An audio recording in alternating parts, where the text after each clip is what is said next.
চারদিকে যে পরিমাণে যা কিছু হচ্ছে, এরপরে বোঝা যাচ্ছে যে আর বাঁচবো কি না এ বিষয়ে সন্দেহ আছে। এই কারণেই যে এই যে থার্ড ওয়ার্ল্ড ওয়ার শুরু হয়ে গেছে ইরান আমেরিকার, তারপরে জিও পলিটিক্সে যে পরিমাণে রূপ নিচ্ছে, মারাত্মক রকমের একটা মানে রাজনীতি চলছে, কি বলবো আর। ইরান আমেরিকার যুদ্ধ, যেখানে কি হলো, মোদি আর ট্রাম্পের সেটিংয়ে এলপিজির দাম বেড়ে যাচ্ছে। এলপিজির সাপ্লাই নেই, স্টকই খালি। তেলের দাম তো ম্যাক্সিমাম চলে যাচ্ছে, তেল সাপ্লাই বন্ধ। ব্যাস, এর ফল তো ভুগতেই হবে আমাদের। ভারত যেখানে নিউট্রাল থাকার কথা, সেখানে কেন ঝুঁকে যাচ্ছে একজনের প্রতি? কেন একজনের নিচে চলে যাচ্ছে বারবার? মানে এখন তো মনে হচ্ছে যে মোদি আমাদের বাবা মা না, ট্রাম্পই আমাদের বাবা মা, যেটা মনে হচ্ছে। আর এদিকে এক যুব সাথী, এই আমার বন্ধু কিছু মানে মাথা খেয়ে নিল যে এ ভাই টাকা ঢুকলো, টাকা ঢুকলো, টাকা ঢুকলো, টাকা ঢুকলো, টাকা ঢুকলো, ফোন করে মাথা গরম হয়ে যাচ্ছে।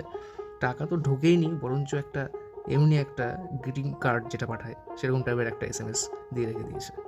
মানে সত্যি, ভাতা ভাতার টাকা দিচ্ছে কি না এটাতেও আবার খোঁজ চারদিক থেকে। সেখানে আবার আত্মীয় স্বজনরাও প্রশ্ন করছে যে কিরে ভাতার টাকা ঢুকলো? আমি বললাম না, এখনো ঢোকেনি, ওরা গ্রিটিং কার্ড পাঠিয়েছে, মিষ্টি পরে পাঠাবে অ্যাকাউন্টে। কি বলবো আর। এদিকে আবার রিসেন্ট একটা খবর শুনি যে বিয়ে বাড়িতে নাকি বলে কে একজন গেছে, কি মারটার খেয়েছে। এগুলো তো ঘটেই যাচ্ছে, এগুলো তো চোখের সামনে, এগুলো দেখার পর মাথায় খারাপ হয়ে যাচ্ছে।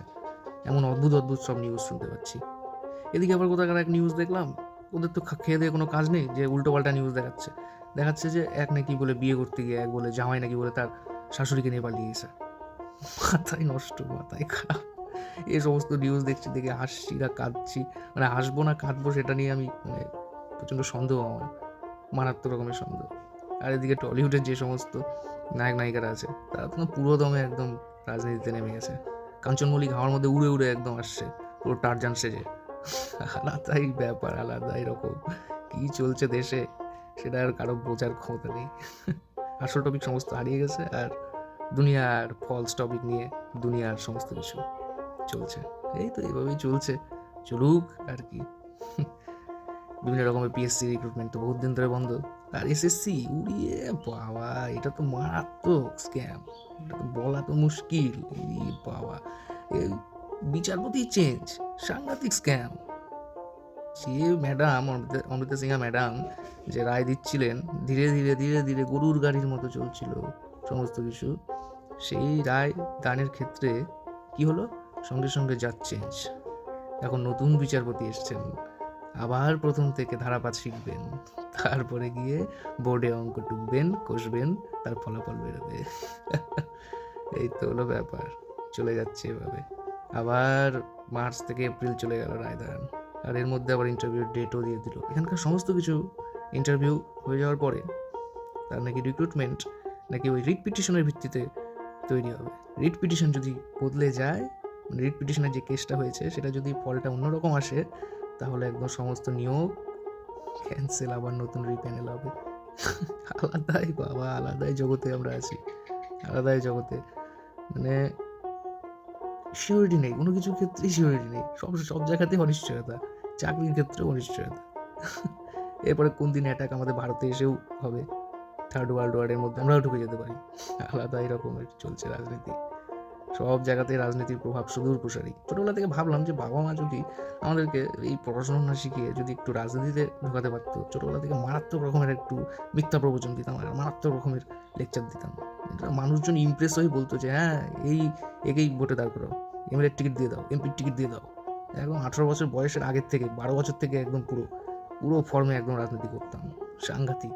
এতদিনে তো একদম পুরো কোটি কোটি কোটি কোটি টাকা একদম সুইস অ্যাকাউন্টে থাকতো, আর একদম পুরো গাড়ি নিয়ে ঘুরতাম, পার্সোনাল গাড়ি নিয়ে। কি বলবো আর, সাংঘাতিক ব্যাপার। এই তো চলছে আমাদের দেশে এখন, কি অবস্থা। তার মধ্যে পার্সোনাল জীবনের জ্বালা যন্ত্রণা এত বেশি, কোনো কিছুই ঠিকঠাক হচ্ছে না। এই টিউশন যে সমস্ত ছিল সেগুলো তো মোটামুটি এখন অফ আছে, ভাবছিলাম ঘুরতে ঘুরতে যাবো, কোথায় আর ঘোরা, মন মানসিকতা ভাবছিলাম ঠিক করব, কোথায় আর ঠিক করা। কারো কোমরে ব্যথা, কারো মনে ব্যথা, কারো বুকে ব্যথা, তার জন্য ঘুরতে যেতে পারছে না। দুনিয়ার অশান্তি, দুনিয়ার অশান্তি। কার যে নজর লেগে গেল এই জীবনটায়, তাই ভাবি মাঝে মধ্যে।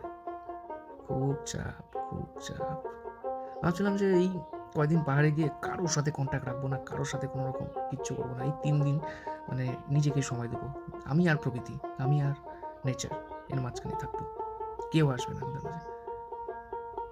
সেখানে গিয়ে একটা মানে আলাদা রকম একটা ধ্যানের মধ্যে ডুবে যেতাম ভেবেছিলাম, কিন্তু সেটা তো হলো না। কি বলবো আর, চারদিকে সমস্যা, সমস্যাহীন জীবন আর হচ্ছে বই। উপায় তো জানা নেই।